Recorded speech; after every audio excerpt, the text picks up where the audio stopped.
Testing of Hyundai HGN08 air circuit breaker. The basic settings will be set by the customer. For testing, we add a 220 volt AC power supply. First, we trip the breaker manually.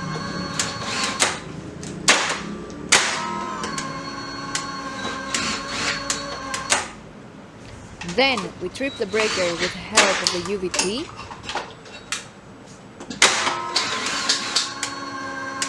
Next, we perform a short time delay test and the breaker trips almost instantly. And lastly, we perform a long time delay test.